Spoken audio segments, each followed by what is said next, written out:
মসজিদ 6 তলা হইতে হইব। কে বলছে এই মাটির মধ্যে মাঠে নামাজ পড়লে নামাজ হইতো না? টিনের ঘরে নামাজ পড়লে নামাজ হইতো না? হালাল টাকার টিনের ঘরে নামাজ পড়া তো উত্তম ছিল জালেম তোমাদের জন্য, 6 তলা বিল্ডিং থেকে বেশি। এখন হারাম টাকা দিয়ে এসি মসজিদ করেছ, তাকায় দেখো নামাজিদের নামাজে মজা নাই, আওয়াবিন পড়নেওয়ালা নাই, জুমার পরে 4 রাকাত পড়নেওয়ালা নাই, নামাজের সালাম ফিরানোর সাথে সাথে মসজিদ তালা লাগে। আগের দিনও হালাল টাকার ইটের ইট ছিল না, হালাল টাকার মাটির উপরে দাঁড়ায় নামাজ পড়তো, টিনের ঘরের মধ্যে নামাজ পড়তো, গরমে শরীর ভিজে যাইতো। তারপরেও আওয়াবিন পড়া ছাড়া মুরব্বীরা মসজিদ থেকে বাইর হইতো না, এশরাক পড়া ছাড়া মসজিদ থেকে বাইর হইতো না। ইমাম সাহেব তাহাজ্জুদ নামাজ রীতিমতো পড়তো। এখন হারাম টাকার মসজিদ করেছ, হারাম টাকার মসজিদ 6 তলা করেছ, এসি করেছ, এশরাক নামাজ পড়নেওয়ালা লোক নাই, আওয়াবিন পড়নেওয়ালা লোক নাই, ইমাম সাহেব এখন তাহাজ্জুদ নামাজ পড়ে না। ঠিক কিনা কর? মুসলমান উম্মতের কথা রাসূল আক্ষেপ করে বলছেন, কথাটা মনে রাখিও। রাসূল খুবই আক্ষেপ নিয়ে কথাটা বলছেন। সহিহ ইবনে হিব্বান 6706 নম্বর হাদিস, আল্লাহ রাসূল আক্ষেপ নিয়ে বলছেন, লাউ তাআলামুনা মা আ'লামু লা দাহিকতুম কলিলা ওয়া লা বাকাইতুম কাসীরা। এরে আমার সাহাবীরা, আমার উম্মতের খবর যদি তোমরা জানতা, জীবনে কোনোদিন হাসতা না, কাঁদতা না, এমন বিবেক ছাড়া উম্মত হইব। আমার উম্মতের খবর যদি তোমরা জানতা, হাসতা না, কাঁদতা, এত বিবেক ছাড়া উম্মত হইব। আল্লাহ রাসূল বলছেন শেষ জামানার উম্মত কেমন হবে শোনো।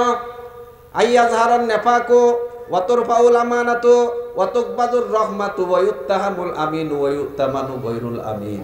আল্লাহ রাসূল বলছেন শেষ জামানার উম্মত যে যত মুনাফিক তার তত সম্মান হবে বেশি, মর্যাদা হবে বেশি। যে যারে মাইরে খাইতে পারে, যে যারে কিলাইতে পারে, যে যত বড় মিথ্যাবাদী হইতে পারে, সে তত সমাজের সেবক হইব। যে যারে কিলাইতে পারে সে তত বড় নেতা হবে। সবচেয়ে নিকৃষ্ট ব্যক্তিটার সম্মান পাবে, ইজ্জত পাবে। সবচেয়ে ইজ্জতের ব্যক্তিটা আলেমরা, ওই ব্যক্তিটা সম্মান পাবে না। মুনাফিকাত সমাজের মধ্যে ছড়িয়ে পড়বে। ইয়াজহারুন নিফাক, চারদিকে মুনাফিকি ছড়ে পড়বে। ও মুসলমান, মিথ্যা কথা, ওয়াদা খেলাপি, আমানতের খেয়ানত সর্বত্র ছড়ে পড়বে। শুধু আপনাদেরকে বলতেছি এমন না মুসলমান, আমরা নিজেরাও আজকে আমাদের আলেম ওলামা হচ্ছে ইসলামের কলিজা। আমাদের কলিজা কলিজা কিনা? আলেম ওলামা ইসলামের কলিজা। কিন্তু দুর্ভাগ্যবশত চট্টগ্রামের মুসলমান তোমাদের উপরে লানত করবে এটা বলি না। চট্টগ্রামের এক এক বক্তা 7টা-8টা দাওয়াত নেয়। কয়টা? মাগরিব পরে একটা, এশার পরে একটা, শেষে একটা। মাগরিব পরে যদি বয়ান করে, ধরেন এখানে বয়ান করলো, সে যদি এখান থেকে বদরখালীর রাস্তা পর্যন্ত যায়, তাহলে তার জন্য কমপক্ষে 1.5 ঘন্টা দরকার, ঠিক না? এখান থেকে শহর বাইর হইব, তারপরে বের হইব, তারপরে ওইখান পর্যন্ত যাবে, তো 1.5 ঘন্টা পর্যন্ত এশারের পরে আরেকজন বক্তা ছাড়া কিভাবে চলবে? বলছে এশার পরে বয়ান করবে, কিন্তু এশার নামাজ তো এখানেই পড়ে গেছে, বেচারের আখ্যানে রওনা দিয়েছে, পৌঁছতে পারলো না। ওয়াদা খেলাফি হয় নাই? ওয়াদা খেলাফি হয় নাই? ও মুসলমান, 4টা-5টা বয়ান দেখা গেছে 2-3 ওয়াজের মধ্যে যায়, পৌঁছতে পারে নাই। এই যে দেখেন, মুসলমান তার গর্দান দিতে পারে, ওয়াদা খেলাফি করতে পারে না, ঠিক না? মুসলমান গলা দিতে পারে, ওয়াদা খেলাফি করতে পারে না। কিন্তু জালেম মুসলমান যারা ওয়াদা খেলাফি করে, যারা এরকম মাহফিলের টাকা নিয়ে, শত শত টাকা নিয়ে মাহফিলে আসে না, ও মুসলমান, তাদের মর্যাদা তোমাদের কাছে বেশি। তাদেরকে তোমরা মডেল বানায় ফেলছো। তাদের দাম 50,000, 60,000, 1 লাখ টাকা দিয়ে তাদেরকে আনতে হয়। ইনসাফওয়ালা যে বক্তাটা 1 ঘন্টা আগে এসে বসে থাকে, 1.5 ঘন্টা আগে বসে থাকে, 2টা-4টা বয়ান নেয় না, একটা বয়ান করে, তাকায় দেখেন তার 1 পয়সার মূল্য নাই তোমাদের কাছে। তোমরা মনে করো ওই নরমিয়তকে কম দামি মনে করে, মাগনা গরুর দাঁত নয়, আগে চলে আসে যে কয়টা বড় বক্তা না, যেটা আইতে সময় 1.5 ঘন্টা দেরি করে আসবো, সেটারে মনে করে এটা বড় বক্তা, ঠিক না? ঠিক না? যাদেরকে তোমরা 1 লাখ টাকা দিয়ে আনো, হিসাব মিলায় দেখো মাদ্রাসার লাস্ট কাতারের সিরিয়ালে তারা ছিল। হয়তোবা মাদ্রাসার মধ্যে পড়াইছে, কোনোদিন পাস করে উঠতে পারে নাই। তাদের মায়না, তাদের একদিনে আপনারা দেন 1 লাখ টাকা। আর যে ব্যক্তিটা জীবনে কোনোদিন 2 নম্বরে যায় নাই, 1 নম্বরে ছিল, তাদের মায়না আপনারা দেন 5,000 টাকা, বেশিতে দিলে 10,000 টাকা। এর থেকে বড় জুলুম কি আছে? ও মুসলমান, আলেম ওলামা যখন ওয়াদা খেলাফির মধ্যে লাগি গেছে, আলেমরা যখন মিথ্যার মধ্যে লেগে গেছে, মোবাইলে ফোন আইছে, এখান থেকে আপনাদের ওই মরে যাইতে 1.5 ঘন্টা লাগে। কয়রে তোরে? কয় আমি তো মসজিদের সামনে আছি। কয় আমি তো অমুক জায়গায় আছি। 1 মিনিটে আসতেছি। লাগবো 1.5 মিনিট। লাগবো কয় মিনিট? কইছে কি 1 মিনিটে আসতেছি। ওয়াদা খেলাপি হয় নাই, মিথ্যা হয় নাই, মিথ্যা ছড়িয়ে পড়েছে আজকে। মুসলমান ক্যান্সার যদি হাতে হয়, এতটুকু কেটে ফেলে দিলে মানুষটা বাঁচে। ক্যান্সার যদি কোণের মধ্যে হয়, হাত কেটে ফেলে দিলে বাঁচে। ক্যান্সার পায়ে হইলে পা কেটে ফেলে দিলে বাঁচে। কিন্তু কলিজার মধ্যে ক্যান্সার লেগে গেলে বাঁচার মতো পথ নাই, ঠিক না? মুসলমান, তোমাদের কলিজা হচ্ছে আলেম ওলামা, তাদের মধ্যে যখন ক্যান্সার লাগিয়ে যাবে, মনে রাখো আর শান্তি তোমাদের নাই। আল্লাহ রাসূল আক্ষেপ করে বলছেন, আমার সাহাবীরা লাউ তাআলামুনা মা আলামু লা দাহিকতুম কলিলা ওয়া লা বাকাইতুম কাসীরা। আমি যা জানি তোমরা যদি তা জানতা, কোনোদিন হাসতা না, কানতা। 1 নম্বর, আমার উম্মতের মধ্যে মুনাফিকি ছড়িয়ে পড়বে, মিথ্যাবাদা, ওয়াদা খেলাফি, আমানতের খেয়ানত চারদিকে ছড়িয়ে পড়বে। 2 নম্বর, মানুষের অন্তর থেকে আমানত উঠাই নেওয়া হবে। বাপ সন্তানের আমানত রক্ষা করবে না, স্বামী স্ত্রীর আমানত রক্ষা করবে না, ভাই বোনের আমানত রক্ষা করবে না, কোথাও আমানত রক্ষা হবে না। ও মুসলমান, মেসাল দেওয়ার জন্য একটা মেসাল দিয়ে আপনারা মনোযোগ দিয়ে শুনবেন। বাপ সন্তানের আমানত রক্ষা করে না। সন্তানকে বিদেশ পাঠাইছে, 15 বছর আগে সৌদি আরব পাঠাইছে, 5 লাখ টাকা লাগায়। এ সন্তানটা 90 লাখ, 80 লাখ, 1 লাখ টাকা, 1 কোটি টাকা কামাইছে। সব সম্পত্তি বাপের নামে নিছে। বাপের আরো 3 ছেলে আছে। আল্লাহর কসম, বাপ সব থেকে বড় আমানতের খেয়ানত করেছে। কার রক্তে মাংসের টাকা তুমি কার নামে করলা? উচিত ছিল মুসলমান, সন্তানের একটা হক আর একটা আবদার। মনোযোগ দিয়ে শুনিও, তুমি মরার পরে সন্তানের সম্পর্ক বাপের থাকে না, বাইরের হয়ে জায়গা। বাইরের যখন ছেলে মেয়ে হয়ে যায়, তখন আর সম্পর্ক বাইরের থাকে না, বাতিজা রয়ে যায়। ও মুসলমান, গুরুত্ব দিয়ে শুনিও, সন্তানের কাছে একটা হক, পরিবার পালার জন্য যে পরিমাণ খরচের দরকার, এটা সন্তানের হক দিতে হইব। এটা না দিলে সন্তান গুনাহগার হইব। 2 নম্বর, আরেকটা আবদার, আমরা বিদেশ পাঠাইছি বলে না তুমি বিদেশ গিয়ে টাকা কামাও, সুতরাং বাকি 3 ভাইয়ের লাইন করার দায়িত্ব তোমার, তাদেরকে বিদেশ নেওয়ার দায়িত্ব তোমার। সুতরাং 3 ভাই যদি 5 লাখ করে লাগে, 15 লাখ টাকা। আর বাড়ির খরচ যেই, এটা হচ্ছে সন্তান থেকে পাওনা। বাকি টাকাগুলি একসাথে বড় ভাইয়ের নামে অ্যাকাউন্ট করে বা জায়গা কিনলে বড় ভাইয়ের নামে উচিত ছিল। সন্তানরা যদি, ছোট সন্তানরা মোটরসাইকেল কিনতে চায় মস্তানি করিয়া, তো বাপ বলা উচিত ছিল, কার কামাইয়ের টাকা দিয়ে তুমি মোটরসাইকেল কিনবা? কার টাকায় মস্তানি করবা? নিজে বিদেশ যাও, তোমার ভাইয়ের মতো টাকা কামাও, তারপরে 10টা মোটরসাইকেল কিনো, কিছু কইতাম না। কিন্তু বাপের কাছে মোটরসাইকেল চাইছে, বড় ভাইয়ের থেকে লইয়া দিছে মোটরসাইকেল কিনা। ও মুসলমান, ফল কি দাঁড়াইছে? বাপ যখন আমানতের খেয়ানত করেছে, আর এই পরিবারটা যখন সুখের চেয়ারের মধ্যে বাসতেছিল, 3টা ছেলেই বেকার হয়েছে। 3টা ছেলে, কারণ ভাইয়ে টেয়া কামায়, আর টেয়ার তো অভাব নাই, খায় ঘুম যায়, বেকার হয়েছে। যদি বাপের আমানত রক্ষা করত, তোমার ভাইয়ের টাকা 1 পয়সা আজে বাজে ভাঙতে দিতাম না, তোমরাও তোমার ভাইয়ের মতো কর্মঠ হও, তাহলে এই 3টা ভাই কর্মঠ হইতো, কাজের মধ্যে লাগি যাইতো। কিন্তু দুর্ভাগ্যবশত 3টা ভাইয়ের বেকার রেখে দিয়েছে, ভাইয়ের টাকা খাইতে পেট ফুলা লাইছে। এখন 10-15 বছর পরে ভাইটা যখন বিদেশ তারি চলে আইছে বাড়ির মধ্যে, এখন বাপ মারা গেছে, এই ভাইগুলি সমান সম্পত্তি পাইছে। এখন এই ভাইটা সবচেয়ে ঘৃণিত। মায়ও দেখতে পারে না, বোনেরাও দেখতে পারে না, ভাইয়েরাও দেখতে পারে না। ছোট ভাই বড় ভাইয়েরা ঘর থেকে বাইর করে দেয়, যে টেয়ার ঘরের মধ্যে ঘুমায়, হেতারে ঘর থেকে বাইর করে দেয়। তোমার কোনো অবদান এই সংসারে নাই, ঠিক না? বড় ভাইটা চোখের পানি ফেলে, বাবার বিরুদ্ধে বদদোয়া দিতে পারে না, কিন্তু চোখের পানি ফেলে, যে বাপ কইরা গেছে কি সারা জীবন রক্তে মাংস করে, এরকম ভাবে রক্তকে পানি করে কামাই করলাম, আর এই পরিবারের মধ্যে আমি এখন ঘৃণিত। কিন্তু বাবারে, তুমি তো দায়িত্ব পালন করো নাই। দায়িত্ব পালন করে থাকলে বড় ভাই সারা জীবন তোমার জন্য দোয়া দিত আর কাঁদতো না, ঠিক কিনা কোন? ও মুসলমান, স্বামী স্ত্রীর আমানত রক্ষা করে না। যেদিন বিবাহ করেছেন, ও মুসলমান, যখন বিবাহ করেছ তখন তোমাদের টাকা পয়সা এত বেশি ছিল না। 4 লাখ টাকা বাকির উপরে বিবাহ ঠিক করছে। কয় লাখ টাকা? এই ছেলেটা এখন বিদেশ যাইয়া কোটি টাকার মালিক হয়েছে। এই জালেমে এখনো 4 লাখ টাকা স্ত্রীর মোহরটা দেয় নাই। আছে না এমন? ব্যবসা বাণিজ্য করে শহরের মধ্যে হাজার টাকার মালিক। আরে জালেম, এখনো তুমি টাকাটা দাও না, স্ত্রীর পাওনা টাকাটা। যদি খোদা না খাস্তা স্ত্রীর আগে মারা যাও, এটা বিয়ে হইতো না, সম্পূর্ণ জিনা। কল্লা কি কার হক তুমি কারে এখন পর্যন্ত দিলা না? এত টিয়ার মালিক হইলা, কোটি টাকার মালিক, এখনো স্ত্রীর হকটা বোঝাই দেয় না। উচিত ছিল তোমার যখন টাকা পয়সার মালিক হইছ 2 ডিসিম জায়গা বাড়ির পাশে রাখা, যে এটা আমার স্ত্রী তোমার নামে রাখলাম। এখন কবেন হুজুর উনি যদি আবার টেয়া ভাইয়া চলে যায় আরেক বেটার লোকে, যেদিন উনি বাসর রাত্র করেছে আপনার সাথে, বিবাহের অর্থ হয়েছে মিলকে বোঝা, তার অংশটার অঙ্গটার মালিক হওয়া টাকার বিনিময়ে।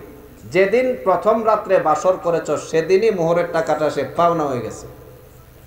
আপনার সাথে থাকলেও পাওনা হয়েছে, গেলে গাও সে টাকাটা পাওনা। সে যদি আরেকজনের হাত ধরে চলেও যায় তারপরেও তো সে মোহরের টাকাটা পাওনা না। তা আপনি করলেন কি? আজকে আমানতের রক্ষা হয়েছে কোথাও কোনোখানে?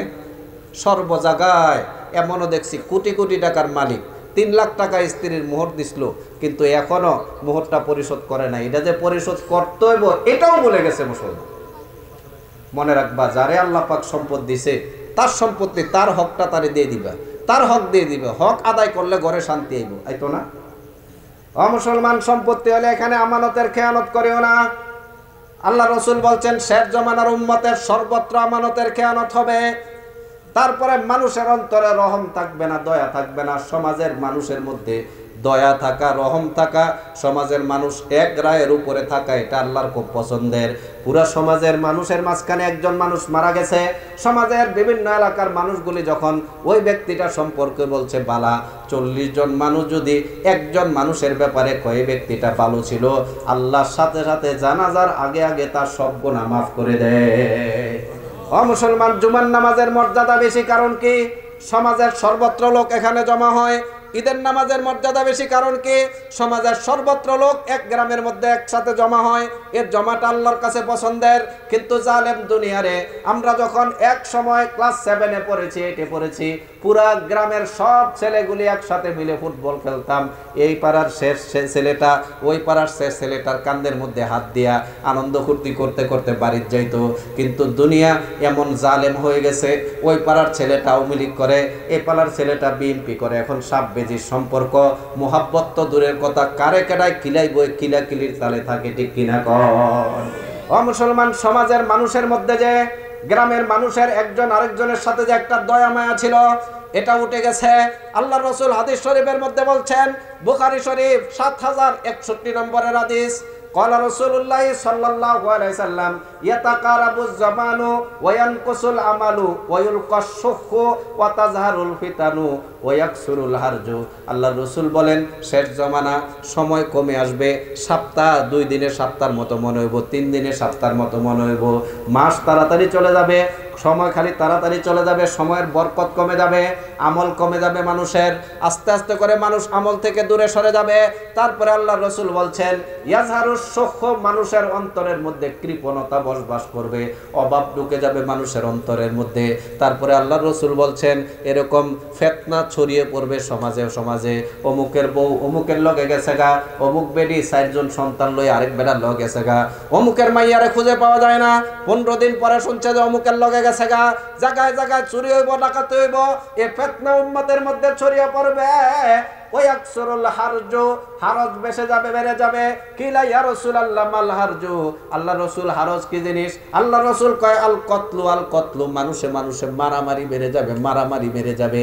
হাদিস শরীফের মধ্যে আছে, বুখারী শরীফ 2908 নম্বর হাদিস। আল্লাহ রাসূল বলছেন ওয়াল্লাযী নাফসি মুহাম্মাদিন বিয়াদিহি, যে আল্লাহর হাতে আমি মুহাম্মাদের প্রাণ, লা তাযহাবুদ দুনিয়া, ততক্ষণ পর্যন্ত দুনিয়া ধ্বংস হইতে পারে না, হাত্তা লা ইয়াদরিল কাতিলু ফিমা কতালা ওয়ালাল মাকতুলু ফিমা কুতিলা, যে মার খাইতেছে সে বলতে পারতেছে না আমারে কেন তারা মারছে, যে মারতেছে সেও বলতে পারে না তারে কোন অপরাধে মারছে। এমন একটা সময় না আসবে? ও মুসলমান, সমানাটা এই জমানায়।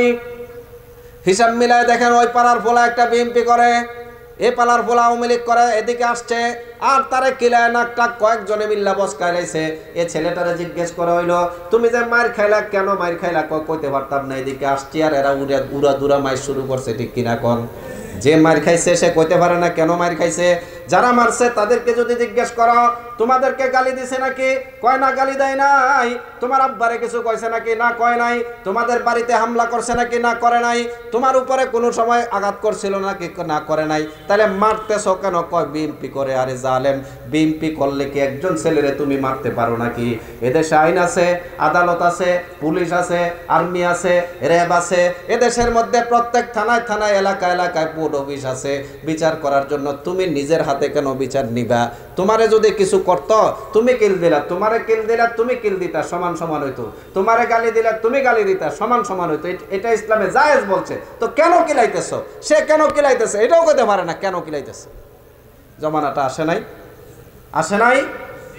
আল্লাহ রাসূল বলছেন মানুষের অন্তর থেকে দয়া মায়া উঠে যাবে। ওয়ায়ুত্তাহামুল আমিনু ওয়ায়ুত্তামানু গায়রুল আমিন। সমাজের আমানতদার ব্যক্তিটার উপরে তহমত লাগানো হবে, আর খেয়ানতকারীকে আমানতের জায়গায় বসানো হবে। তহমত কোন তহমত? সমস্ত নবীদের উপরে যে তহমতটা লাগানো হয়েছিল। কি তহমত লাগানো হয়েছিল? আমাদের নবীর সামনে আবু জাহেল, আবু লাহাব, উতবা, সাইবা এসে একথাই বলতো, মোহাম্মদ তোমার তো টাকা পয়সা নাই, গরিব মানুষ, এতিম মানুষ, বাপ নাই মা নাই, তোমারে যদি আমরা মানি তাহলে দেশ চলবো কি কইরা? আর আমরা দেখো আমাদের টাকা পয়সার অভাব নাই, শান শৌকতের অভাব নাই, আমরা কত ধনী, সুতরাং আমরাই নেতা হওয়ার উপযুক্ত, তুমি উপযুক্ত না। ও মুসলমান সমাজের সবচেয়ে এরকম নিরীহ ব্যক্তিটা, সবচেয়ে আমানদার ইমানতদার ব্যক্তিটা, দেখেন গরিব হওয়ার কারণে সে এক পয়সার সমাজে মূল্য নাই। মসজিদের সভাপতি তো দূরের কথা, কেশিয়ার তো দূরের কথা, লিস্টের মধ্যে তার এরকম কমিটির লিস্টের মধ্যে নাম নাই। কারণ তারে কমিটিতে ঢুকাইলে তার টেয়া নাই, পয়সা নাই, মসজিদ চলবো কেমনে? ঠিক কিনা কম? আল্লাহ রাসূল এই কথাটা বলছেন, ওয়ায়ুত্তাহামুল আমিন। আমানতদার ব্যক্তিটার উপরে তহমত লাগাইল। কোন তহমত? যে সে নিজেই খাইতে পায় না, আরেকজনকে করতে মসজিদ কেমনে চালাইব? এটা হয় না, অনেক হয় না। এই তহমতটা লাগাইব। ওয়ায়ুত্তাহামুল আমিন ওয়ায়ুত্তামানু গায়রুল আমিন। আমানতদার ব্যক্তিটার উপরে তহমত লাগাইয়া খেয়ানতকারী ব্যক্তিকে আমানতের জায়গায় বসানো হবে। আল্লাহ রাসূল কয় এটা কিয়ামতের আলামত। বুখারী শরীফ 6808 নম্বর হাদিস। আল্লাহ পাকের রাসূল বলছেন, ইন্না মিন আশরাতিস সাআতি আইয়ুরফাল ইলমু ওয়া ইয়াসবুতাল জাহলু ওয়া ইউশরাবাল খামরু ওয়া ইয়াজহারাজ জিনা। আল্লাহ রাসূল বলছেন কিয়ামতের চূড়ান্ত আলামত মুসলমান মনে রাখিও। এই চারটা আলামত পাওয়া গেলে মনে রাখিও তোমরা আর শান্তিতে নাই, যে কোনো সময় তোমাদের উপরে ফিতনা চলে আসবে। আইয়ুরফাল ইলমু, মুসলমান তোমাদের থেকে ইলম উঠাই নেওয়া হবে, তোমাদের উপরে মূর্খতা ঢেলে দেওয়া হবে। ইলম উঠাই নেওয়ার মানে আপনারা আমার সবাই কথা বুঝেন তো, গুরুত্ব দিয়ে শুনবেন। আমরা যখন ছোট ছিলাম, আমাদের গ্রামে যারা ব্রিটিশ আমলের মেট্রিক পাস ছিল, আমাদের কালে যারা masters pass, IA pass, BA pass, ওই ব্রিটিশ আমলে মেট্রিক পাস ব্যক্তিরা সামনে যায় দাঁড়ালে থরথরায় কাঁপতো, ঠিক না? আর নিজেরা গর্ব করতো ব্রিটিশ আমলের মেট্রিক পাস। এর মানে ব্রিটিশ আমলে মেট্রিক পাস করে যে জ্ঞান অর্জন করত, আমাদের ছোটকালের সময়টার মধ্যে মাস্টার্স পাস করেও এই জ্ঞান অর্জন করতে পারে না, ঠিক না?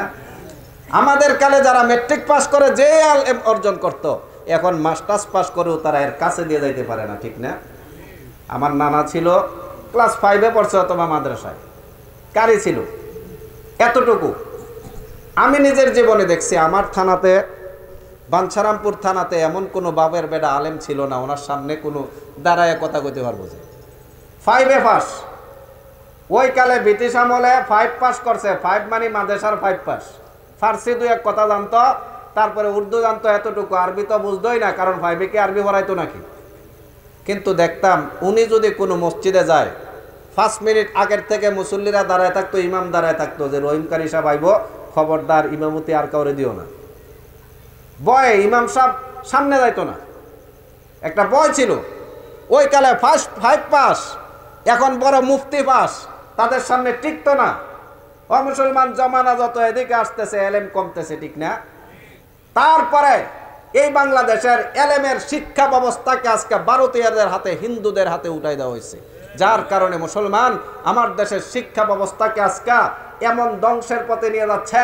আমরা যখন ক্লাস 4-এ পড়তাম তখন যে কবিতাগুলি পড়তাম, থাকবো না ভদ্র করে, দেখবো আবার জগৎটাকে, এক একটা সাহিত্য ভরা কবিতা, এক একটা সাহিত্য ভরা পদ্য গদ্য, দুর্ভাগ্যবশত এই জাতির কান্দে উঠাই দিছে এখন কি ওই কবিতা বাদ দিয়া, ওই গদ্য পদ্য বাদ দিয়া আলুর বত্তা কেমনে ভাকাইব, তারপরে বেডশিট কেমনে বিছাইব, ব্যাঙ্গা কেমনে লাভ দেয়, তারপরে বেকারিওয়ালা কেমনে বেকারি বেছে ঠেলা গাড়ির মধ্যে লইয়া, তারপরে টুনটুনি কেমনে বাসায় সে কি বলবো, এগুলো হয়েছে আমাদের বর্তমানে শিক্ষা ব্যবস্থা।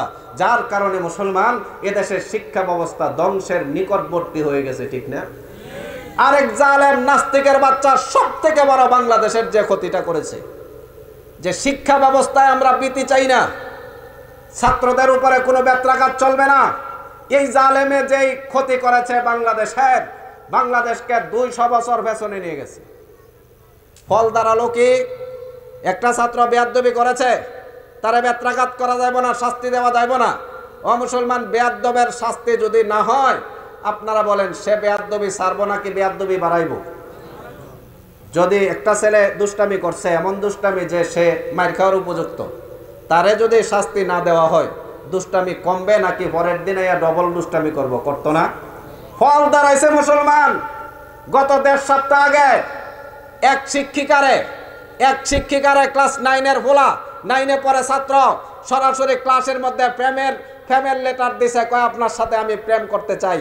যে জাতি শিক্ষা ব্যবস্থা থেকে এরকম শাসন ব্যবস্থা ধ্বংস করে দিবে, সে জাতির শিক্ষিকারে প্রেমের প্রস্তাব দেওয়া এটা তো স্বাভাবিক বিষয়, ঠিক কিনা? করে ও মুসলমান, 2 মাস আগে ক্লাস 9-এর মেয়েকে হেডমাস্টারের বয়স 52 বছর, 9-এর মেয়ের বয়স 16 বছর, 9-এর মেয়ে কেলে চলে গেছে, বাগি গেছে। 25 দিন পরে পাওয়া গেছে যেই শিক্ষা ব্যবস্থার মধ্যে শাসন চলবে না, সেই শিক্ষা ব্যবস্থায় প্রেম প্রীতি ছাড়া আর কি হইতে পারে, ঠিক কিনা? করে এগুলি আমাদের দেশে চলতেছে না। এখন দেখেন ক্লাসের মধ্যে, স্কুল কলেজের মধ্যে এখন আর লেখাপড়া নাই, শুধু প্রেম, শুধু প্রেম, শুধু প্রেম। প্রত্যেক ছাত্র 2-4টা মাইয়ার লগে লাইন না করতে পারলে মনে করে যে এটা কি ছাত্র হইছে নাকি, ঠিক না? বর্তমান সমাজ। আমাদের কিছু আলেম ওলামা আছে, মূর্খ আলেম, এদের কিতাবের সাথে সম্পর্ক নাই, তাদের তালে তার মিলায় কয় হাদিস কোরআনে ও মাইরের কথা নাই। আরে জালেম, শাসন যদি না থাকে, আমাদের দেশের চোরের যদি চুরির শাস্তি না দেয়, দেশে চুরি বন্ধ হইব? ডাকাতকে ডাকাতের শাস্তি না দিলে চুরি ডাকাতি বন্ধ হইব? সন্ত্রাসকে সন্ত্রাসের শাস্তি না দিলে সন্ত্রাসী বন্ধ হইব? আপনারা যদি কোন শিক্ষা ব্যবস্থায় শাস্তির প্রয়োজন নাই, আমরাও বলি বাংলাদেশে শাস্তির প্রয়োজন নাই, সুতরাং জেলখানা ভেঙ্গে ছুঁড়ে ফেলে দেন, চোরের শাস্তি দেওয়া বন্ধ করে দেন, ডাকাতের শাস্তি দেওয়া বন্ধ করে দেন, সন্ত্রাসীর শাস্তি দেওয়া বন্ধ করে দেন। আপনারা যদি কোন না এগুলির শাস্তি লাগবে, তাহলে আমরাও বলবো কচি কাঁচা ছেলেগুলি এখন মানুষ হইব, মানুষ হওয়ার টাইমে যদি তাকে শাস্তি না দেওয়া হয়, ভবিষ্যতে চোর হইব, ডাকাত হইব, সন্ত্রাস হইব, লুটতেরাস হইব, নারীবাজ হইব, ঠিক কিনা? করে আলেম ওলামারা কয় বেত্রাঘাতের কথা নাই। জালেম, তুমি কিতাব পড়ো নাই? ইবনে মাজাহ তারগিব ও তারহিব 2 কিতাবের মধ্যে আসছে 2516 নম্বরের হাদিস। আল্লাহ পাকের রাসূল মুআজ ইবনে জাবালের সাথে শেষ সম্পর্ক, শেষ সাক্ষাৎ, ইন্তেকালের আগে দিয়ে মুআজ ইবনে জাবালকে রাসূল 10টা ওসিয়ত করেছেন। জাবাল রে, তুমি 10টা ওসিয়ত স্মরণ রাখো, আমারে তো জীবনে আর দেখবা না, আমার কবর দেখবা, সর্বশেষ তোমার সাথে আমার সাথে শেষ কথা। আল্লাহ রাসূল 10টা ওসিয়ত করেছেন। 9 নম্বরের ওসিয়তটা হচ্ছে ওয়ালা তারফা আনহুম আসাকা আবাদান। এরে মুআজ, খবরদার, ঘরের মধ্যে সব সময় একটা বেত রেখে দিবা, কখনো জানি তোমার আদবের এরকম ষষ্ঠাচারিতা শিক্ষা দেওয়ার বেত ঘরের ভিতর থেকে ফেলে দিও না। তোমার সন্তানটা চাচার সাথে এমন এক অপরাধ করেছে, তাকে এমন ভাবে বেত্রাঘাত করবা, এই সন্তানটা যাতে আজীবন মনে থাকে, আজীবন আর এমন বেয়াদবি না করে। তোমার সন্তানটা এরকম কোন একটা মুরব্বির সাথে বেয়াদবি করেছে, এমন ভাবে শাস্তি দিবা আজীবন যাতে মনে থাকে। যদি তুমি সন্তানকে ঘরের ভিতরে আদব শিক্ষা দাও, এই সন্তানটা সমাজ সেবক হবে, ভবিষ্যতে সন্তানটা খুব ভালো হবে, এরকম ভাবে। আর যদি ঘরের ভিতর থেকে আদব শিক্ষা না দাও, যদি বেদ তুমি না রাখো, এ সন্তান এক সময় চাচাকে ভুলে যাবে, এক সময় সমাজের মুরব্বীদের কদর করবে না, সমাজের মধ্যে অশান্তি আসবে। আল্লাহর রাসূল বাবাকে যদি দায়িত্ব দেয়, তোমার হাতে অবশ্যই একটা বেত রাখবা, তাহলে ওস্তাদ তো বেত রাখার বদর যে আওলা, এরকম সমর্থন রাখে, ঠিক কিনা? বাবারে যদি কয় তুমি অবশ্যই বেত রাখবা, কখনো ঘর থেকে বেত ফালায়ও না, তাহলে ওস্তাদ তো বদর যে আওলা রাখতে পারে, ঠিক না? ও মুসলমান, আমাদেরকে মূর্খ বানানো হচ্ছে, জাতিকে মূর্খতার দিকে নিয়ে যাওয়া হচ্ছে। আল্লাহ রাসূল বলছেন কিয়ামতের আগে আমার উম্মত থেকে ইলম উঠাই নেওয়া হইব, আজকে এলেম উঠাই নেওয়া হইতেছে, ঠিক কিনা কোন? শিক্ষিত হয়তো চাইলেও আজকে আমাদেরকে শিক্ষিত হইতে দিতেছে না। তারপরে ওয়াসবুতাল জাহলু, জিহালত মানুষের মধ্যে ছড়িয়ে দেওয়া হবে। ওয়ুরফাল ইলমু ওয়াসবুতাল জাহলু ওয়ুশরাবাল খমরু, সমাজে সমাজের মানুষের মধ্যে নিশা ঢুকে যাবে। ও মুসলমান, প্রত্যেক সমাজে নিশা ঢুকে গেছে। কিভাবে আপনাদের একটা মেসাল দেই, আপনারা খবর রাখেন না, আমি জানি। 6 এর ভোলাটা এত ছোট ভোলা এখন নতুন নতুন নেতা হইতে চায়, আছেন আপনাদের দেশে? তো স্কুলের ফ্যাশন দিক দিয়ে দেখবেন যে মাগরিবের পরে পরে ঘুরে। কিরে ভাই, আমি আমার স্কুলের সামনে দিয়ে আমার লগে একটা ছেলেরে কয়দিন খাদে মানতাম, যখন 6-এ পড়ে, এখন 7-এ উঠছে, এরে আর কাছে ভাই না, এরে ইদানিং দেখি স্কুলের ভিজে ভিজে। তাদের ধারণা মতে নেতা হইতে হইলে কয়েকবার যদি নিশা না খায় আর কয়েকবার কিলাকিলি সামিল না হয়, তাহলে মানুষের নেতা কইব নাকি? ও স্কুলের পিছে যায় মাগরিবের পরে পরে নিশা করে। হিসাব মিলায় দেখেন, প্রত্যেক সমাজে সমাজে ভিতরে ভিতরে নিশা ঢুকে গেছে। আল্লাহ রসুল কয় প্রত্যেক সমাজে নিশা ঢুকে যাবে কিয়ামতের আগে। ওয়াজহারাত জিনা, পুরা মুসলিম বিশ্ব ব্যভিচারের মধ্যে লিপ্ত হয়ে যাবে, নির্লজ্জতার মধ্যে পড়ে যাবে। ও মুসলমান, আপনারা তাকায় দেখেন আমাদের বাংলাদেশ ছোট একটা মুসলিম কান্ট্রি, তাকায় দেখেন সরকার থেকে নিয়ে শুরু করে, রাষ্ট্র থেকে শুরু করে পরিবার পর্যন্ত সর্বত্র আজকে জিনার আসর চলতেছে। পরিবারে পরিবারে জিনা চলে, সমাজে সমাজে জিনা চলে, রাষ্ট্রীয়ভাবে জিনা চলতেছে। মুসলমান, গত বৎসর একটা বিষয় নিয়ে আপনাদেরকে আলোচনা করছিলাম। একটা মুসলমান 1000 অপরাধ করতে পারে, জিনা করতে পারে না, ঠিক কিনা কোন? জিনা করতে পারে না কেন? তোমার ইমানের অর্ধেক হইছে জিনা থেকে বেঁচে থাকা। আল্লাহ রসুল বলছেন, আন-নিকাহু নিসফুদ্দিন ওয়ালিয়াত্তাকিল্লাহা ফিন-নিসফিল বাকি। ও মুসলমান, নামাজ, রোজা, হজ, যাকাত সব মিল্লা ইমানের অর্ধেক। আর তুমি বিবাহ যে করো, বিবাহটা ইমানের অর্ধেক। কেন অর্ধেক? আরেক হাদিসের সাথে রসুলের হাদিসটা মিলাও। ইয়া মাশারা শাবাবুল মুসলিমিন, ইয়া মাশারা শাবাব মানিস্তাতা মিনকুমুল বাআতা ফালিয়াতাজাওয়াজ। এরে মুসলমানেরা, বিবাহের উপযুক্ত হইলে বিবাহ করে নিও। তার কারণ হচ্ছে ফা ইন্নাহু আগাদ্দু লিল বাসারি ওয়া আহসানু লিল ফারজি। কারণ বিবাহ করলে তোমার সতীত্ব ঠিক রাখা সহজ হয়ে যায়। তাইলে বোঝা গেছে জিনা থেকে বাঁচা তোমার ইমানের অর্ধেক। আল্লাহ কোনো গুনার ব্যাপারে এ কথা বলেন নাই, এরে মানুষ কোনোদিন এই গুনাহটার কাছে যায়ও না। শিরিকের আলোচনা আসছে, আল্লাহ বলেন নাই যে শিরিকের কাছে যায়ও না, এটা নিকৃষ্ট পাপ। কিন্তু আল্লাহ রব্বুল আলামিন জিনার ব্যাপারে কি বলেছে দেখেন। আল্লাহ বলছেন ওয়ালা তাকরাবুজ জিনা, সূরা ইসরা 31 নম্বর আয়াত। ওয়ালা তাকরাবুজ জিনা ইন্নাহু কানা ফাহিশাতাও ওয়া সাআ সাবিলা। এরে মুসলমান, জিনা তো দূরের কথা, জিনার কাছেও যায়ও না, কারণ এটা হইছে সবচেয়ে নিকৃষ্ট পথ, সবচেয়ে নিকৃষ্ট পাপ। নাউজুবিল্লাহ। একজন জিনাকার ব্যক্তি, সে নিজেকে তো ইসলাম মনে করে, মুমিন মনে করে। কত জিনাকার সমাজের মধ্যে খুল্লুম খোলা হাটে, জিনাকার ব্যক্তিটারে সমাজের প্রধান বানায় রাখছি। ও মুসলমান, এটারে ঘৃণাও করি না, অথচ একটা পাপ মানুষের ইমানকে সম্পূর্ণ ধ্বংস করে দেয়। বুখারী শরীফ 2475 নম্বরের হাদিস। আল্লাহ পাকের রাসূল বলছেন, লা ইয়াজনি জানি হিনা ইয়াজনি ওয়া হুয়া মুমিন। একজন জিনাকার যখন জিনা করে, তার ভিতরে ঈমান থাকে না। ইবনে মাসউদ রাদিয়াল্লাহু তাআলা আনহু আঙ্গুলের ভিতরে আঙ্গুল ঢুকাইয়া আঙ্গুলটা বের করে দেখান, আঙ্গুলের ভিতর থেকে আঙ্গুলটা যেমন ছুটে চলে গেছে, তার শরীর থেকে ঈমানটা আকাশের দিকে উড়ে যায়। নাউজুবিল্লাহ। ও মুসলমান, হাদিস শরীফের মধ্যে আছে, আমরা পাঞ্জাবি খুলিনি, গেঞ্জি খোলেন কিনা? গেঞ্জি যেরকম খোলেন, পাঞ্জাবি যেরকম খোলেন। একজন জিনাকার ব্যক্তি যখন জিনার মধ্যে লিপ্ত হয়ে যায়, আল্লাহ তার মূল্যবান সম্পদটা নিজের হাতে খুলে নিয়ে যান। নাউজুবিল্লাহ। আল্লাহ নিজের হাতে খুলে নিয়ে যান, নিজের হাতে। জামুস সগীর 8703 নম্বর হাদিস। জামুস সগীরের হাদিস 8703 নম্বর হাদিস। ক্বালা রাসূলুল্লাহ সাল্লাল্লাহু আলাইহি সাল্লাম, ইদা জানাল আব্দু নাজা আল্লাহু ঈমানা। একজন মানুষ যখন জিনা করে, আল্লাহ কুদরতি হাতে পাঞ্জাবি যেরকম আপনারা খোলেন, লুঙ্গি যেরকম খোলেন, পায়ের পাতা থেকে নিয়ে মাথা পর্যন্ত আল্লাহ কুদরতি হাতে ঈমানটা খুলে নিয়ে যান। ও মুসলমান, ওই ব্যক্তিটা যদি তওবা ছাড়া মরে, বেঈমান হয়ে মরার আশঙ্কা আছে। আজকে জিনাকারও তো আমাদের সামনে বুক ফুলে আনে, আর জিনাকে এখন মডেল বানায় নিছি। ফোলা যেটা লাইন করতে পারে না, মনে করি যে এটা ফোলাই না, ঠিক না? ও মুসলমান, হাদিস শরীফের মধ্যে আসছে, বাইহাকি শরীফের হাদিস, জিনার দুনিয়াতে 3টা ক্ষতি। আল্লাহ রাসূল ইবনে আব্বাস রাদিয়াল্লাহু তাআলা আনহু থেকে হাদিস, ক্বালা রাসূলুল্লাহ সাল্লাল্লাহু আলাইহি সাল্লাম ইন্না ফিজ জিনা সিত্তু খিসালিন ইয়া মাশারা মাসলামাতুল মুসলিমিন, এরে মুসলিম সম্প্রদায়, ইয়াকা ওয়াজ জিনা, জিনা থেকে বেঁচে থাকো। ফা ইন্না ফিহি সিত্তু খিসালিন, কারণ তার মধ্যে 6টা এরকম ক্ষতি আছে। সালাসাতুন ফিদ দুনিয়া, 3টা ক্ষতির দুনিয়াতে। আম্মাল্লাতি ফিদ দুনিয়া ফা ইন্নাহু ইউযহিবুল বাহা ওয়া ইউরিসুল ফাকরা ওয়া ইয়ানকুসুল উমরা, জিনার 3টা শাস্তি আল্লাহ অবশ্যই দুনিয়াতে দেন।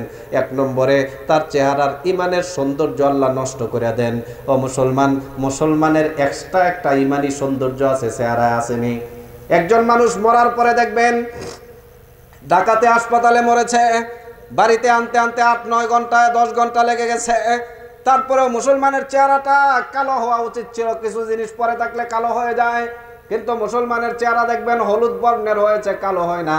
পক্ষান্তরে একজন হিন্দু মারা গেছে, অন্য ধর্মী মারা গেছে, 2 ঘন্টা পরে চেহারার দিকে তাকায় দেখেন চেহারা শুটকির মতো কালো হয়ে যাইতেছে, মুসলমানের চেহারা এখনো হলুদ হইতেছে, ঠিক কিনা? এটা হচ্ছে ইমানের আলামত। ও মুসলমান, একজন মুসলমান কবরে যাওয়ার সাথে সাথে ফেরেশতার চেহারা দেখার সাথে সাথে বুঝতে পারবে এটা ইমানদার, কারণ তার চেহারার মধ্যে ইমানের আলো বাসবে। আম্মা জান আয়েশার সাথে রাসূল বসা একসাথে, রাসূল বলতেছেন, আয়েশা রে, কিয়ামতের ময়দানে হাজারো উম্মতের মাঝখান থেকে আমার উম্মতকে টানি ধরে ধরে জান্নাতের মধ্যে নিয়ে যাব, হাউজে কাউসারের পানি পান করাবো। আম্মা জান আয়েশা কয়, ইয়া রাসূলুল্লাহ, লক্ষ লক্ষ উম্মতের মাঝখানে আপনার উম্মত কেমনে চিনবেন? মানুষ তো সব একই দেখা যায়। আল্লাহর রাসূল বলেন, উম্মত রে, আল্লাহর রাসূল বলেন, লক্ষ লক্ষ মানুষের মধ্যে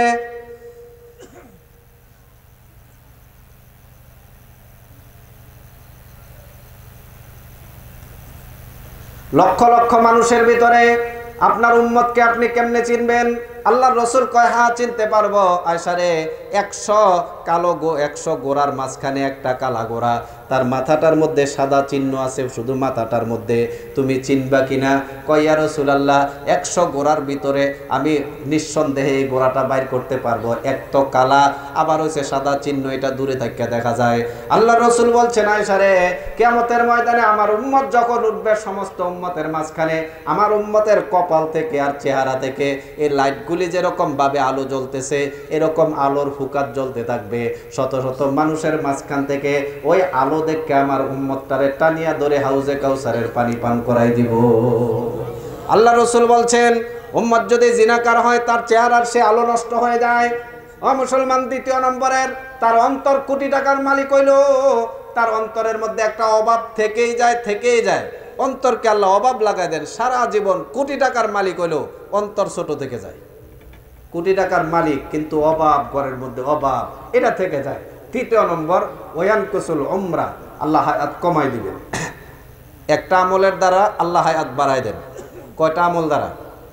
হাদিস শরীফের মধ্যে আছে, আল্লাহ পাকের রাসূল বলছেন, লা ইয়াজিদু ফিল উমরি ইল্লাল বিররু। হাদিস শরীফের মধ্যে আছে, আব্বা আম্মা যদি সন্তানের জন্য দোয়া করে, আল্লাহ তার হায়াত যদি 60 বছর ছিল, আরো 10 বছর বাড়াই দেন, খুশি হয়ে সুবহানাল্লাহ কোন। একটা আমলের দ্বারা হায়াত কমে যায়, এটা হচ্ছে লাগাতার জিনাকার যদি জিনা করে, তওবা না করে, তার বয়স 80 বছর ছিল, আল্লাহ নারাজ হয়ে তার কিছু কমাই দেন, 20 বছর কমাই দেন, 60 বছরের মধ্যে স্ট্রোক দিয়ে মেরে ফেলে।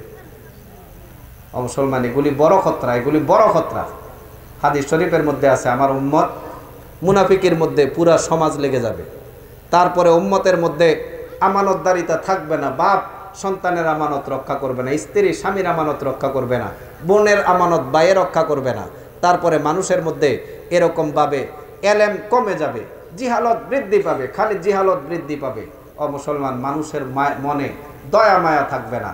কার থেকে বড়কে মসজিদ বানাইতে পারে, এটাকে এবাদত মনে করবে, কিন্তু নিজের শরীরকে এবাদত, বড় এবাদত গুজার হওয়া, এটাকে বড় মনে করবে না। সমাজটা এখন এমন হয়ে গেছে না?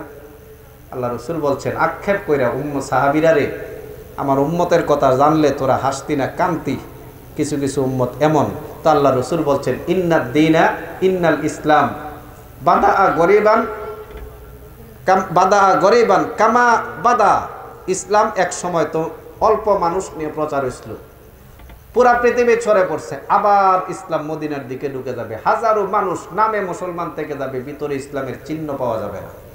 আল্লাহ আমাদেরকে কিয়ামতের আলামত মানে মহাধ্বংস, আল্লাহ এই ধ্বংসাত্মক ক্ষতিগুলো থেকে আল্লাহ আমাদের সমাজকে হেফাজত করুক, কোন আমিন। আমাদের রাষ্ট্রকে আল্লাহ পাক কুদরতিভাবে পুরা রাষ্ট্রকে আল্লাহ পাক হেফাজত করুক, সর্ব আযাব বালা মুসিবত থেকে আল্লাহ আমাদের রাষ্ট্রকে হেফাজত করুক। আল্লাহ এই দেশকে ইসলামের জন্য কবুল করুক। মনে রাখিয়েন, ইসলামের গাছের নিচে যত রক্ত ডালা যায় তত ইসলাম শক্তিশালী হয়। আলেম ওলামা যত জুলুমের শিকার হবো, যত কিলকনি খাইব, ইসলাম তত মজবুত হইব। আরো কিলের দরকার আছে। আমরা যে কিল খাইতেছি এটা কিল না, আরো কিলের দরকার আছে। গাজার মুসলমান যে কিল খাইতেছে, ইচ্ছা কিল মুসলমান খাইলে তখন গিয়ে দেশের আলেম ওলামাও ঠিক হইত। আল্লাহর কাছে দোয়া করেন, আল্লাহ আলেম ওলামা যদি মজবুত হয়ে যায়, দেশ মজবুত হয়ে যাব, ইসলাম মজবুত হয়ে যাব। আলেম ওলামা দুর্বল হয়ে গেলে দেশ দুর্বল হয়ে যাব। আলেমদের জন্য দোয়া করবেন, আল্লাহ যেন তাদেরকে পাক্কা ইমানদার বানায় দেয়। আমাদের যারা রাহবর তাদেরকে যেন আল্লাহ ওলি বানায় দেয়। তারা ওলি হয়ে গেলে, আলেম হয়ে গেলে দেখবেন দেশ ঠিক হয়ে যাব। আল্লাহ আমাদেরকে সবগুলি কথার উপরে আমল করার তৌফিক দান করুক, আমিন। আসসালামু আলাইকুম। রাসূলুল্লাহ সাল্লাল্লাহু আলাইহি সাল্লাম ইকরাউল কোরআন ওয়ালা তাকুররান্নাকুম বিহাদাল মাসহাফিল মুআল্লাকা। এরে মুসলমান, কোরআন শরীফ বেশি বেশি পড়ো। কোরআন শরীফের সাথে এমন মোহাব্বত তৈরি করো, এমন ভালোবাসা তৈরি করো যে কোরআন শরীফ এমন অন্তরের ভিতরে ভালোবাসা ঢুকে যায়। আল্লাহ রাসূল বলছেন, ইন্নাল্লাহা লা ইউআযযিবা কলবান ওয়া আল কোরআন। যে অন্তরের মধ্যে কোরআন শরীফের মোহাব্বত ঢুকায় রাখে, ওই অন্তরকে কিয়ামতে আল্লাহ শাস্তি দিবেন না। মুসলমান, সকালে বিকালে কোরআন শরীফ খুলে 2 দিন 4 দিন পরে পরে কোরআন শরীফের উপরে যে পর্দাটা আছে ধুয়ে দিবেন নিজের হাতে। কখনো চুমু খাইবেন, চোখে লাগাইবেন, বুকে লাগাইবেন, কখনো খুলে বুকের মধ্যে ধরে রাখবেন। আমার আল্লাহর কালাম, আমার আল্লাহর বাসা, কোরআনের সাথে এমন মোহাব্বত লাগান, এমন মোহাব্বত লাগান যে অন্তরের ভিতরে কোরআনটা চলে যায়। বন্ধু একটা এখানে থাকতো, 2 বন্ধু, খুব অন্তরঙ্গ সম্পর্ক। বন্ধু একটা ঘটনাক্রমে চট্টগ্রামে চাকরি হয়েছে, মাসেও দেখা হয় না। বন্ধুরে ফোন করে কয়, বন্ধু কি খবর, তোরে তো অনেকদিন দেখি না, তোর কথা মনে পড়ে রে। বন্ধু কয়, আরে বন্ধু তুই দূরে থাকস দেখা কি হয়েছে, তুই তো আমার অন্তরের ভিতরে, ঠিক না?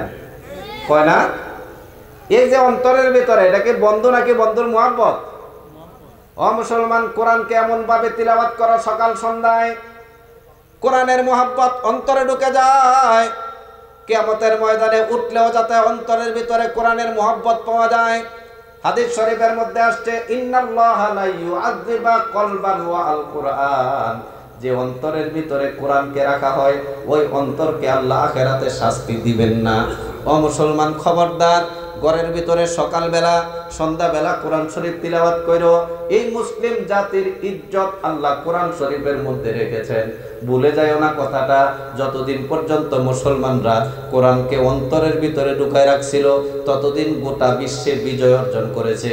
আজকে যখন কোরআন শরীফকে বেইজ্জতি করেছে মুসলমান, আজকে কাফের বেদিনের মার খাইতেছে মুসলমান। তোমরা এত বড় জালেম, আজকে কোরআন শরীফকে কত বড় বেইজ্জতি করেছো জানো নাকি? আমাদের দাদিদের কালে, নানিদের কালে তখন বিল্ডিং ছিল না, আমাদের দেশের 2 রুমে ঘর হইতো। মেহমান রাস্তা থেকে যে দরজা দিয়ে ঢুকে, এটার নাম হোমুকদার, সামনের দরজা। মহিলারা পাকঘরের মধ্যে যে কাজ করে যে দরজা দিয়ে, এটার নাম বান্দার, বাহিরের দরজা। তো হোমুকদারের সামনে, হোমুকদারটাই সাজানো হইতো, কারণ মেহমান টেমান ঢুকে তো সামনে একটা শোকেস থাকতো। শোকেজের উপরে রেহালটা দিয়া কোরআন শরীফে একটা সুন্দর করে রেহালের উপরে রাখতো, যাতে করে আমাদের বুজুর্গরা বরকত মনে করত। মেহমান আসলে মেহমানের নজর যাতে কোরআন শরীফের উপরে পড়ে, এটা আমাদের দাদিরা বরকত মনে করত। কিন্তু জালেম মুসলমান, তোমরা আল্লাহর কোরআনকে এই জায়গা থেকে সরাই দিয়া এই জায়গার মধ্যে 32 ইঞ্চি টেলিভিশন ফিট করছো। এখন মেহমান ঘরে ঢোকার আগে তোমার টেলিভিশনের দিকে নজর যায়। হাদিস শরীফের মধ্যে আসছে, নবী বলছেন, মেহমান যখন ঘরের ভিতরে ঢুকে, মেহমানের সাথে আল্লাহর অসংখ্য ফেরেশতা, রহমতের ফেরেশতা ঢুকে। মেহমান যতদিন ঘরের মধ্যে অবস্থান করে, ততদিন পর্যন্ত খানা পিনার হিসাব হয় না। আল্লাহ কয়, মেহমান ঘরে ঢুকছে, আমার রহমতের ফেরেশতা ঘরে অবস্থান করেছে, এই ঘরের মানুষের খানা পিনার কোনো হিসাব নাই, যা খাইতে পারে হিসাব ছাড়া খানা। ও মুসলমান, এখন আগে তো মানুষেরা মেহমান ঢুকলে আল্লাহর কোরআনের দিকে নজর পড়তো আর ফেরেশতারা খুশি হয়ে যাইতো। এখন তোমার ঘরে ঢুকার আগে টেলিভিশনের দিকে নজর পড়ে, ফেরেশতা ঢুকা তো দূরের কথা, রাস্তার আগে থেকে ফেরেশতা তোমার ঘর থেকে পালায়ন করে, ঠিক কিনা? হাদিস শরীফের মধ্যে আসছে, ওমর রাদিয়াল্লাহু তাআলা আনহুর হাদিস, ক্বালা ইন্নাল্লাহা ইয়ারফাউ বিহাযাল কিতাবি আকওয়ামান ওয়া ইয়াদাউ বিহি আখারিন।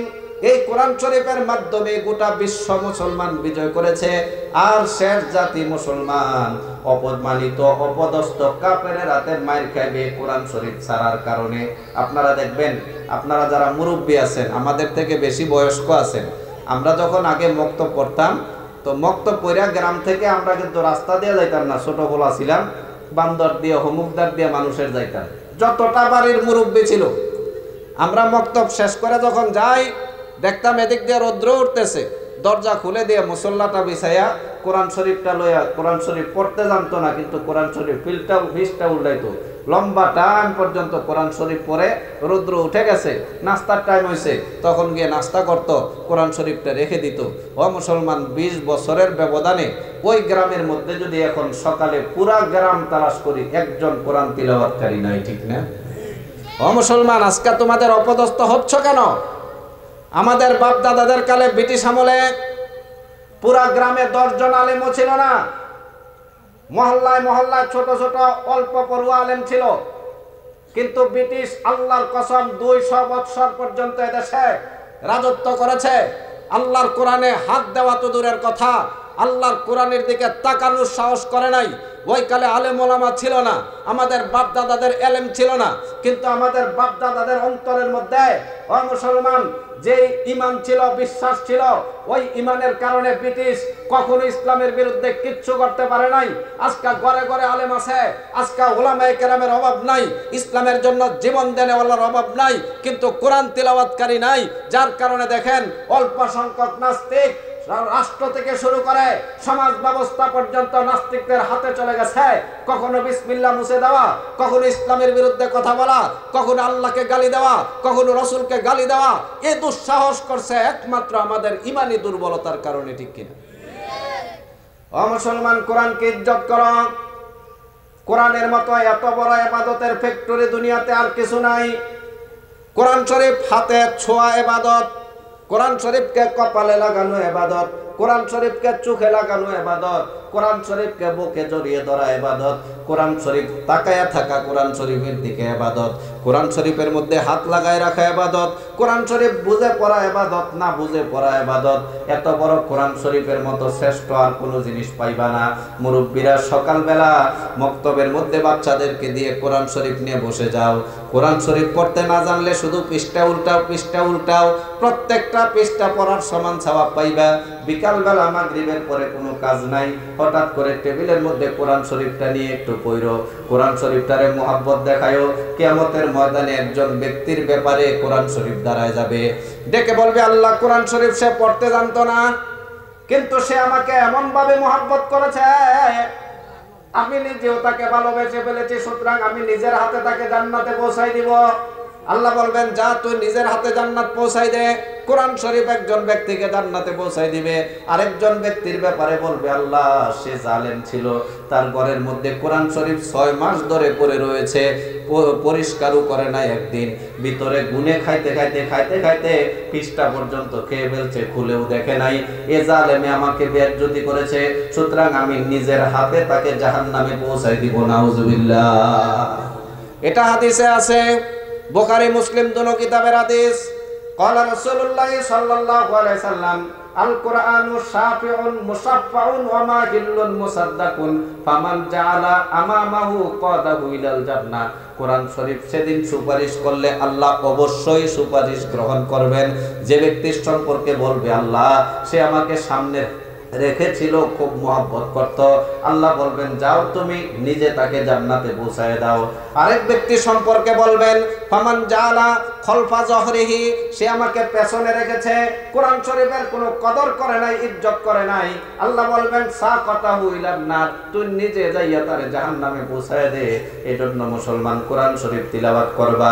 আল্লাহ রাসূল বলছেন শেষ জমানাটা এত নগণ্য হবে, ওয়া মিনাল কুরআনি ইল্লা রাসমুহু, ঘরের মধ্যে কোরআন শরীফ রুসুমান মানুষে রাখবে কিন্তু তিলাওয়াতকারী থাকবে না। এই জমানাটা আইছে কিনা? মাসাজিদুহুম ইয়াউমা ইদিন আমিরাতুন ওয়া হিয়া খরাবুম মিনাল হুদা, মসজিদগুলি উন্নত থেকে উন্নত হবে, মানুষ আমল নিয়ে উন্নতি নিয়ে ফিকির করবে না। কার থেকে বড় কে মসজিদ বানাইতে পারে সে চিন্তায় ফিকিরে থাকবে, কিন্তু মসজিদের আমল নিয়ে ফিকির হবে না। আগে যখন মুসলমান বাঙ্গা মসজিদ ছিল তখন আওয়াবিন পড়নেওয়ালা মাগরিব পরে এক কাতার মুসল্লি ছিল। এখন যখন মসজিদ 6 তলা বিল্ডিং হয়ে গেছে, আওয়াবিন পড়ার মতো মানুষ নাই, ঠিক কিনা কোন? আগে যখন মসজিদগুলি ভাঙ্গা ছিল, মুরব্বীরা সূর্য ওঠার আগে মসজিদ থেকে বার হইতো না, ফজরের নামাজ পড়ে জিকির আজকারে লিপ্ত থাকতো, জিকির আজকারে লিপ্ত থাকতো, সূর্য উঠতো, ইশরাকের নামাজ পড়ে তারপরে বাড়িতে যাইতো। এখন এসি মসজিদ হয়ে গেছে, সালাম ফিরানোর পরে মসজিদ তালা দেওয়া লাগবো, এখন আর ইশরাক পড়নেওয়ালা মানুষ নাই, ঠিক কিনা কন?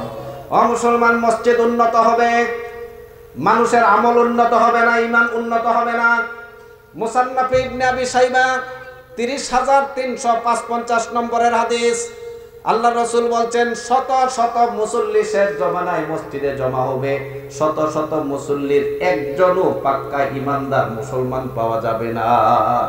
হাদিস শরীফের মধ্যে আসছে, আল্লাহর নবীর হাদিস, ক্বালা রাসূলুল্লাহ সাল্লাল্লাহু আলাইহি সাল্লাম ইয়াতি আলান নাসি জামানুন ইয়াজতামিউনা ওয়া ইউসাল্লুনা ফিল মাসাজিদি ওয়া লাইসা ফীহিম মুমিনুন, এমন একটা জমানা আমার উম্মতের আসবে, শত শত মুসল্লি মসজিদের মধ্যে জমা হবে, একজন মুসল্লিও পাক্কা ঈমানদার খাঁটি মুসলমান পাওয়া যাবে না। সুদ খায় না, ঘুষ খায় না, কবিরা গুনাহ করে না, হারাম কাজ করে না, এমন একজন মুসল্লিও পাওয়া যাবে না। এই জমানাটা আছে কিনা কোন? ও মুসলমান, হাদিস শরীফের মধ্যে আসছে, হাদিসটা মুসনাদে আহমদ 12,379 নম্বর হাদিস, ক্বালা রাসূলুল্লাহ সাল্লাল্লাহু আলাইহি সাল্লাম লা তাকুমুস সাআতু হাত্তা ইয়াতাবাহান নাসু ফিল মাসাজিদ, ততক্ষণ পর্যন্ত কিয়ামত কায়েম হইতে পারে না যতক্ষণ পর্যন্ত আমার উম্মত মসজিদ বানায় গর্ব না করবে। এত বড় মসজিদ আমাদের আশপাশে আর কেউ নাই, আমরা সব থেকে বড় মসজিদ বানাইছি, মসজিদ নিয়ে মানুষেরা গর্ব করবে। আজকে গর্ব করে কিনা আপনারা দেখবেন, গ্রামের ভিতরে যখন ঢুকি, এত উন্নত মসজিদ, এত টাকা খরচ করে মসজিদ করছে, আশ্চর্য হয়ে যাবেন। সে গ্রামের মানুষেরা এটাই কয় আমাদের মতো মসজিদ আশপাশে কেউ নাই। রসুল কয় এটা কিয়ামতের আলামত। এখন কবেন হুজুর আল্লাহর ঘর নিয়ে গর্ব করলে অসুবিধা কি? আল্লাহ জাতিকে, পুরা জাতিকে যে কারণে ধ্বংস করে দেন তার মধ্যে একটা হইছে আল্লাহর ঘর নিয়ে গর্ব করা। আমার কথা সবাই বুঝেন? পুরা জাতিকে আল্লাহ যে কারণে ধ্বংস করে দেন তার মধ্যে একটা মসজিদ নিয়ে গর্ব করা। আপনারা দেখেন স্পেন 950 বৎসর পর্যন্ত ইসলামী রাষ্ট্র ছিল, 950 বৎসর পুরা পৃথিবীর ইসলামের রাজধানী ছিল। এখন আমরা সৌদি আরবকে যেরকম মনে করি, ঠিক স্পেন তখন পুরা পৃথিবীর ইসলামের রাজধানী ছিল। সেখান থেকে বুখারী, মুসলিম, তারপরে বড় বড় কিতাবগুলি, তাফসীরের কিতাব, হাদিসের কিতাব লেখা হয়েছে। ও মুসলমান, স্পেনের সে কুর্তুবা মসজিদের মধ্যে বসে আল্লামা কুর্তুবী তাফসিরে কুর্তুবী লিখেছেন। ইবনে আরবি স্পেনের সন্তান। ও মুসলমান, সেখানে হাদিস, কোরআন সব স্পেনের অবদান। কিন্তু মুসলমান দেখেন, জালেম এক মুসলমান ছিল ওই কালে শেষ জমানায়, আব্দুর রহমান নাসের নাম, আব্দুর রহমানে সালেস। পৃথিবীর মধ্যে 2টা বিল্ডিং সব থেকে বড় করেছে। কিয়ামত পর্যন্ত এত বড় বিল্ডিং পৃথিবীতে আর কেউ করতে পারে নাই। একটা হইছে স্পেনে, আর একটা হইছে আমাদের রসুলের আগে খসরু পারভেজ ইরানের মধ্যে তৈরি করেছে। তার রাষ্ট্র ভবনের দৈর্ঘ্য ছিল 3 কিলোমিটার লম্বা, 3 কিলোমিটার প্রশস্ত। স্পেনের আব্দুর রহমানে সালেস সে এক রাজমহল বানাইছে, লম্বায় 4 কিলোমিটার, প্রশস্তে 3 কিলোমিটার। তার ভিতরে শুধু পরিষ্কার করার জন্য 18,000 কর্মীর প্রয়োজন ছিল। মুসলমান 3000 শুধু নারীকে সেখানের মধ্যে সাজায় রেখে দিয়েছে, 3000-এর উপরে নারী। তারপরে এটার ভিতরে পুলিশ পাহারাদার ছিল প্রায় 30,000-এর মতো। মুসলমান, তারা এক বিল্ডিং তৈরি করেছে, নাম দিয়েছে পৃথিবীর ইতিহাসের সর্বপ্রথম হোয়াইট হাউস বা বঙ্গভবন তৈরি করেছে স্পেনে, নাম দিয়েছে আলহামরা। এখনো স্পেনে আছে, মুসলমানরা গেলে চোখের পানি ফেলে, আর কিছু করার নাই। মুসলমান, আলহামরা যখন তৈরি করেছে তখন সরকার ঘোষণা দিয়েছে এই বিল্ডিংয়ের মধ্যে যদি কোনো ব্যক্তি একটা দোষ পাইতে পারে তাহলে সরকারি পুরস্কার দিবে, আর যদি দোষ পাইতে আইয়া দোষের কথা কয়া যদি মিথ্যা তথ্য দেয় তাহলে ফাঁসিতে ঝুলাই দিবে। কোনো মানুষ তো ডরেও কয় না। এক ভিক্ষুক ভিক্ষা করতেছে, সরকারি বাহিনী যখন এলান করে এই হামরা বিল্ডিংয়ের মধ্যে কোনো প্রকারের যদি দোষ পায় তাহলে তাকে সরকারি পুরস্কার দিব। ভিক্ষুক একটা কয় আমি এটার মধ্যে দুইটা দোষ পাইছি। কয়টা? ভিক্ষুকরে সরকার বাহিনী দৌড়া সরকারের কাছে নিয়ে গেছে, কয় দেখো তোমার যদি তথ্যভিত্তিক না হয় তাহলে তোমারে কিন্তু ফাঁসিতে ঝুলাই দিব, আর যদি কথা তথ্যভিত্তিক হয় তাহলে সরকারি উপটোকন দেব। কয় অসুবিধা নাই। কয় কি দোষ পাইলা? কয় সর্বপ্রথম দোষ এত টাকা লাগায়া যে বিল্ডিং করছ, এই বিল্ডিংটা কালের পরিবর্তনে একদিন ধ্বংস হয়ে যাইব। যাইব কিনা? ধ্বংস হইতো না? তাহলে এত টাকা লাগায় বিল্ডিং বানাইলা, বিল্ডিং নিজেকে নিজে ধরে রাখতে পারলো না, এটা দোষ না? দ্বিতীয় নম্বর দোষ, যে মালিকের জন্য এত বড় সুন্দর বিল্ডিং বানানো হইলো এই মালিক একদিন মরে যাবো না, তো যে তার মালিকরে ধরে রাখতে পারলো না, দ্বিতীয় দোষ হইল কিনা? তারা এক মসজিদ তৈরি করেছে, নাম দিয়েছে মসজিদে কুর্তুবা। এখনো মুসলমান সাক্ষী, এখনো গির্জা হিসেবে খ্রিস্টানদের আছে। 1,10,400 স্কোয়ার ফিট এলাকা জুড়ে বিশাল মসজিদ। এই মসজিদের ভিতরে 1,418টা শুধু পিলার, 1,418টা। 10,800 শুধু এটার মধ্যে বাতি জ্বালানো লাগতো, 10,800 শুধু বাতি ছিল। শুধু ইমাম সাহেবের সামনে যে 3টা জার বাতি ছিল, 3টা জার বাতিতে প্রত্যেক দিন 36 সের তেল ঢুকান লাগতো। ইমাম সাহেবের যে মেহরাব বানাইছে এটা কর্মীদের 7 বছর পর্যন্ত সময় লাগছে। সম্পূর্ণ হাতির দাঁত দিয়ে মেহরাব তৈরি করা হয়েছে। হাতির দাঁতের উপরে উন্নত মানের কাষ্ঠখণ্ডের উপরে মণি, মুক্তা, হীরা, জওহরাত দিয়ে সাজানো হয়েছে। 108 ফিট উঁচা মিনার সামনে। মুসলমান যখন মসজিদ বানাইছে, পুরা পৃথিবীর সবথেকে বড় মসজিদ, এত বড় মসজিদ আর কেউ বানাইতে পারে নাই। তারাই গর্ব করে কইছিল আমাদের মতো এত বড় মসজিদ আর কেউ বানাইতে পারে নাই। ফল কি দাঁড়াইছে? মুসলমানরা যখন উন্নত মসজিদ করার জন্য কোটি কোটি টাকা ব্যয় করছে, মুসলমান যখন বিল্ডিং এর পিছে লক্ষ লক্ষ টাকা ব্যয় করছে, অন্যদিক দিয়ে খ্রিস্টান অস্ত্র কেনার জন্য কোটি কোটি টাকা ব্যয় করছে, ফল দাঁড়াইছে কি? খ্রিস্টান যখন মুসলমানদের উপরে হামলা করেছে, একদিনে 5 লক্ষ মুসলমানকে শহীদ করেছে। মুসলমান, যে স্পেন 950 বৎসর মুসলমানদের রাজধানী ছিল, আজ পর্যন্ত পুরো স্পেনে আজান দেওয়ার মতো মুসলমান নাই। আজ পর্যন্ত স্পেনের মধ্যে একটা আজান হচ্ছে না। মুসলমান, স্পেন হারাইছ, কোনো ব্যথা নাই। মসজিদ হারাইছ, কোনো ব্যথা নাই। কিন্তু একটা ব্যথা মুসলমান তোমাদেরকে নিয়ে, যে কারণে মুসলমান স্পেন হারাইছে সে কারণগুলি আজকে আমাদের সমাজে পাওয়া যায়, ঠিক কিনা? আজকে আমাদের সরকার মডেল থানা মসজিদ করতেছে জায়গায় জায়গায়। এমন জায়গায় থানা মসজিদ করছে, মডেল মসজিদ করছে, যে জায়গার মধ্যে মুসল্লি তো দূরের কথা, সেখানের মধ্যে কোনো ফেরেশতাও যায় না। কোটি কোটি টাকা লাগাইয়া পার্শ্ববর্তী এলাকার ভারত, তারা মিসাইল কার থেকে কত উন্নত করতে পারে সেই মিসাইল কেনার জন্য ব্যবহার হইতেছে। আর আমার দেশের সরকার মডেল থানা মসজিদ বানাচ্ছে। মুসলমান, মডেল মসজিদ না বানাইয়া এই টাকা দিয়ে অ্যাটম বোমা বানাও, এই টাকা দিয়ে মিসাইল কিনো। মসজিদ জনগণের টাকা দিয়ে মসজিদ বানাইতে পারলে পারবো, না বানাইলে টিনের নিচে নামাজ পড়ব, না বানাইলে মাটির উপরে নামাজ পড়ব। অসুবিধা কি? মুসলমান, মসজিদের জন্য সরকারি টাকা দরকার পড়ে না। এই কোটি কোটি টাকা ব্যয় করতেছে মসজিদের পেছনে, আর কাফেরেরা মিসাইল কেনার জন্য কোটি কোটি টাকা ব্যয় করতেছে। মুসলমান, স্পেন যে কারণে আমরা হারাইছি, একই কারণ আজকে আমাদের দেশে পাওয়া যায় না? হাদিস শরীফের মধ্যে আসছে, আল্লাহ রাসূল বলছেন, লা তাকুমুস সাআতু ততক্ষণ পর্যন্ত কিয়ামত সংঘটিত হবে না যতক্ষণ পর্যন্ত না আমার উম্মত মসজিদ নিয়ে গর্ব করবে, কার থেকে বড় মসজিদ বানাইতে পারে এ নিয়ে প্রতিযোগিতা করবে। ও মুসলমান, রাসূল আক্ষেপ করে একটা কথা বলছেন, আপনারা মনে কষ্ট নেবেন না তো? হাদিস বোঝানোর জন্য একটা মেসাল দিতে হয়, হাদিসটা বলতে হয়, না বললে বুঝবেন কেমনে, ঠিক না? রাসূল আক্ষেপ করে বলেছেন, শেষ জামানা মুসলমান এমন হবে, আল্লাহর ঘর মসজিদ এটা আল্লাহর আমানত, আমানত কিনা আমাদের হাতে দেওয়া হয়েছে, এটা আল্লাহর আমানত, আল্লাহর ঘর আমাদের হাতে দেওয়া হয়েছে। আল্লাহ রসুল বলছেন, বুখারী শরীফ হাদিস নম্বর, বুখারী তবরানি ফিল আওসাত প্রথম খণ্ড 228 নম্বরের হাদিস। আল্লাহ রসুল বলছেন, হাদিস শরীফের মধ্যে আসছে, আইয়াজহারাস সুফু ওয়াল বুসু ওয়া ইউতামানুল খাইনু ওয়া ইউখাব্বানুল আমিন। আল্লাহর এত বড় আমানত মসজিদটা খেয়ানতকারীর হাতে উঠাই দেওয়া হবে আর আমানতদারকে মসজিদ থেকে দূরে সরানো হবে। এর মানে মুসলমান, রাসূল 1400 বছর আগে বলছেন, সবথেকে বড় ঘুষখোর, সুদখোর, জুমার নামাজটা পর্যন্ত পড়ে না এমন একজনকে মসজিদের সভাপতি বানাই দিছে। আর যে ব্যক্তিটা সবচেয়ে বড় ইমানদার, এশরাকের নামাজ পড়া ছাড়া বাড়ি যায় না, আওয়াবির নামাজ পড়া ছাড়া বাড়ি যায় না, গরিব, তার লিস্টের মধ্যে, মসজিদের লিস্টের মধ্যে তার নামটা নাই। আর যে ব্যক্তি নামাজই পড়ে না, জুমার নামাজেও আসে না, তারে মসজিদের সভাপতি বানানো হয়েছে, ঠিক কিনা কোন? ও মুসলমান, এর থেকে বড় আমানতের খেয়ানত কি হইতে পারে?